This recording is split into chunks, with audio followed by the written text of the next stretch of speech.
And తర్వాత ఇక్కడ వచ్చింది కాబట్టి I want to mention one thing. చాలా మంది డాఫ్ గురించి డిస్కస్ చేస్తూ ఉంటారు.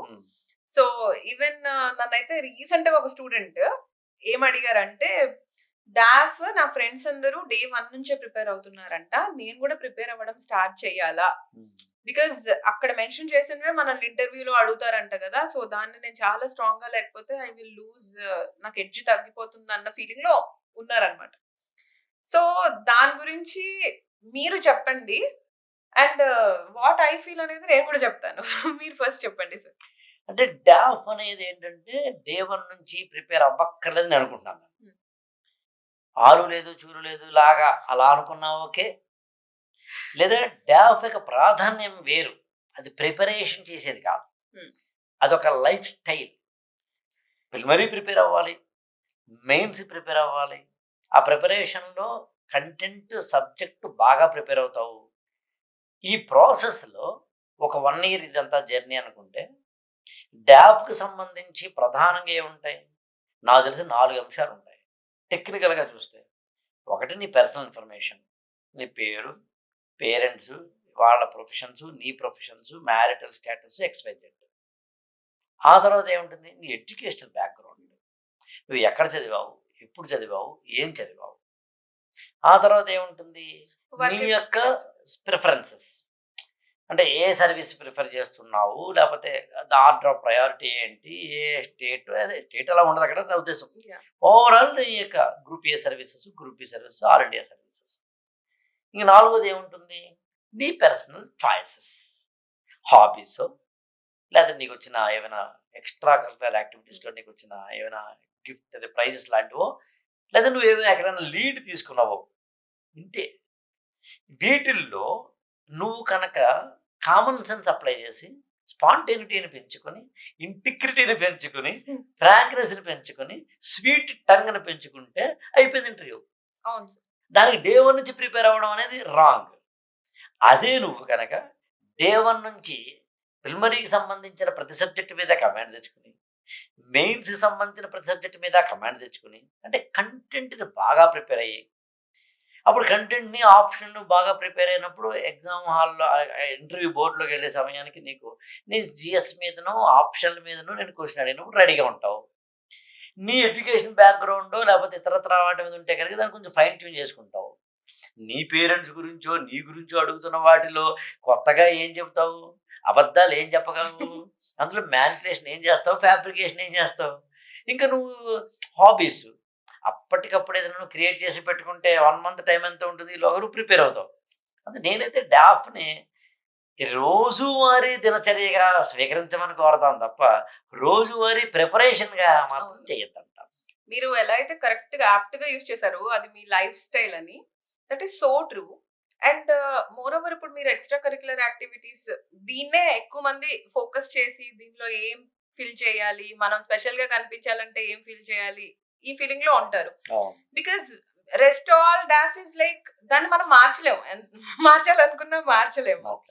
సో దీనిలోనే మనం ఏమన్నా చేయాలంటే వాట్ ఎవర్ మోడిఫికేషన్స్, దాంట్లో ఏం ఎన్రిచ్మెంట్ చేయాలన్నా ఆ 4 lines లోనే చూపించాల్సి వస్తుంది. కానీ నేను పర్టికులర్ గా ఫీల్ అయ్యేది ఏంటంటే, ప్రతి లైన్ లో లైక్ ప్రతి సెక్షన్ లో మనం ఏదో ఒకటి ఫిల్ చేయడం కోసం ఒకటి క్రియేట్ చేసుకోవడం కంటే, what ever your naturally equipped with దాంతో వెళ్ళిపోండి అని నేను చెప్తాను.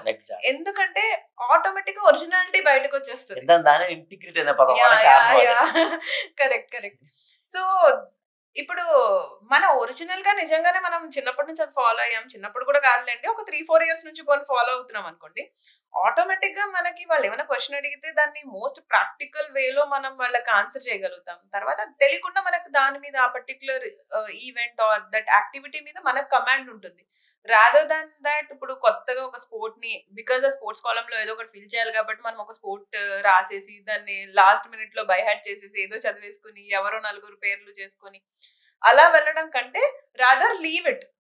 ప్రతి వాళ్ళకి ఏదో ఒక యాక్టివిటీలో అయితే ఎంతో కొంత ఇంట్రెస్ట్ ఉంటుంది కదా, అదే రాయండి. నేను దాన్ని ఏమంటానంటే, నువ్వు ప్రిపరేషన్లోకి ఎంటర్ అయినప్పటి నుంచి ఓ పక్కన చదువుకో, ఇంకో పక్కన నీ కమ్యూనికేషన్ స్కిల్స్ డెవలప్ చేసుకో. Hmm. కమ్యూనికేషన్ స్కిల్ డెవలప్ చేసుకోవడానికి ఎక్కడైనా టాపిక్ దొరికితే మాట్లాడు. నేను సాధారణంగా ఇలాంటి ఇంటర్వ్యూల్లో స్టూడెంట్స్ తోటి ఇంటర్వ్యూలు చేయడం అనేది తెలుగు నేలలో నేను గర్వంగా చెప్పగలను. నేనే ఫస్ట్ స్టార్ట్ చేశాను. Okay sir. అసలు తెలుగు వాళ్ళల్లో నాకు తెలిసి యూట్యూబ్ ఫస్ట్ స్టార్ట్ చేసిన ఫ్యాకల్టీ నేనే, or institution whatever maybe. And that అందులో మళ్ళీ స్టూడెంట్స్ తోటే ఒక ఇంటరాక్షన్ తోటి చేయడం అనేది. సో ఏమవుతుందంటే నువ్వు స్పీక్ అవుట్, మాట్లాడు, ఎక్కడో ఒకటి మాట్లాడు, మైక్ దొరికితే మాట్లాడు, ఇంట్లో మాట్లాడు, బయట మాట్లాడు. మాట్లాడడం అంటే నా ఉద్దేశం qualitative and quantitative, not non sense. So మాట్లాడడం ఒకటి.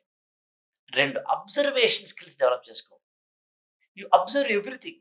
చుట్టుపక్కల ఏం జరుగుతోంది, సమాజంలో ఏం జరుగుతోంది. మన ఏదో ఉత్తరప్రదేశ్లో ఏదో ఒక బాబా ఎవరో ఏదో పాలధూళి కోసం 120 మంది చనిపోతారా, ఎందుకు జరిగింది, దాన్ని ఫ్యాక్చువల్గా మాత్రమే చూడడం కాకుండా హ్యూమానిటేరియన్ గ్రౌండ్లోనూ కామన్ సెన్స్ పాయింట్ ఆఫ్ వ్యూలోనూ చూడు. నువ్వు ఎప్పుడైతే నువ్వు ఇలాగా మౌల్డ్ చేసుకుంటూ వచ్చావు, అలాగే లీడర్షిప్ క్వాలిటీస్ డెవలప్ చేసుకో. అంటే ఒక డిస్కషన్, ఒక గ్రూప్ డిస్కషన్ జరుగుతున్నప్పుడు అవతల వ్యక్తి నువ్వు మాట్లాడుతున్నప్పుడు ఓ పక్కన అవతల వ్యక్తిని కాంట్రాక్ట్ చేయకూడదు, హర్ట్ చేయకూడదు. ఎట్ ద సేమ్ టైం ఆ డిస్కషన్ నువ్వు మళ్ళీ ప్రొలాంగ్ చేయగలగాలి, యాడ్ ఆన్ పాయింట్స్ ఇవ్వగలగాలి, కొత్త పాయింట్ వైపు, కొత్త డైరెక్షన్ వైపు ఆ డిస్కషన్ తీసుకెళ్ళగలగాలి. ఇవన్నీ చేయడానికి కావాల్సిన ఏదైతే ఒక కసరత్తు ఉంటుందో చేయి. అవును. కాలేజీలో చేస్తావా, యూనివర్సిటీలో చేస్తావా, లేకపోతే కోచింగ్ సెంటర్లో చేస్తావా, మెంటార్తో చేస్తావా, లేకపోతే మరొకరితో చేస్తావా, మాక్ ఇంటర్వ్యూలు చేసి ఇదే కదా. కదా ఒక అరగంటలో మాక్ ఇంటర్వ్యూలు వాళ్ళ మొత్తం నేను ఏం మార్చేయగలరు? ఇదేనా అంటే ఫెయిర్ అండ్ లవ్లీయా మార్చేయడానికి? ఈవెన్ మాక్ ఇంటర్వ్యూలో కూడా వాళ్ళు మనల్ని టెస్ట్ చేసేది ఏంటంటే ఇట్స్ నాట్ ద కంటెంట్, మనకి ఎంత కంటెంట్ ఉంది, మనం ఎంత రిఫైన్డ్ ఆన్సర్ ఇచ్చేస్తున్నాం అదంతా కూడా చూడరు. మోర్ లైక్ అసలు వీళ్ళు ఎలా అనాలిసిస్ చేస్తున్నారు, మనతోటి బాగానే మాట్లాడుతున్నారా లేకపోతే చాలా హైపర్ అయిపోతున్నారా, ఇలాంటివి ఎక్కువ చూస్తారు. How the mental composer is అని చూస్తారు. సెకండ్ థింగ్, వీళ్ళు అసలు హంబుల్ గా ఉన్నారా, వీళ్ళ పర్సనాలిటీ ఉందా లేదా, ఇది మాత్రమే చూస్తారు. బికాస్ హార్డ్లీ మాక్ ఇంటర్వ్యూ కూడా మనకి 20 minutes, హాఫ్ అన్ అవర్ కంటే ఎక్కువ జరగదు. ఆ జరిగిన టైంలో వాళ్ళు నో డౌట్ మీకు 180 వస్తాయి, లేకపోతే 190 వస్తాయి, లేకపోతే మీకు 160లోనే ఉంటారు మీరు అని వాళ్ళు మనల్ని ప్రిడిక్ట్ చేస్తున్నారంటే even they are able to identify how our personalities. నిజంగానే మనం ప్లీజింగ్ గా మాట్లాడుతున్నామా లేకపోతే ఎక్కడైనా యునో దట్ ఓవర్ స్టెప్ చేసేస్తున్నామా అనేది వాళ్ళకి అర్థమైపోతుంది ఎవరికైనా. ఈవెన్ మనం కూడా ఎవరితో అయినా మాట్లాడుతున్నాం అనుకోండి, జస్ట్ అంటే నేను ఎవరికో మాక్ ఇంటర్వ్యూ అదే లైక్ ఇంటర్వ్యూకి హెల్ప్ చేశానని కూడా చెప్పట్లేదు. Just out of the conversation I had with few of my friends just before they go to interview, వాళ్ళలో కూడా మనకు అర్థమైపోతుంది అనమాట. These people will stay up to 170 వరకే వస్తాయి, అంతకంటే పెరగవు అని మనకు ఒక ఐడియా వస్తుంది. దట్ యాక్చువల్లీ నిజంగా రిజల్ట్ వచ్చిన తర్వాత కూడా they are in very good ranks. Actually చాలా మంచి ర్యాంక్స్ వచ్చాయి. కాకపోతే వాళ్ళ ఇంటర్వ్యూ స్కోర్స్ చూసి వాళ్ళే అనుకున్నారు, నువ్వెలా చెప్పావు, అంత మాకు అదే స్కోర్ వస్తుందని, నేను ఇంకా బాగా వస్తుందని అనుకున్నాను. అలా ఆ మాటలు వచ్చాయి. వాళ్ళకి ఎంత వస్తుంది మనం అబ్జర్వేషన్ చేస్తాం, మనకు అవగాహన కలుగు.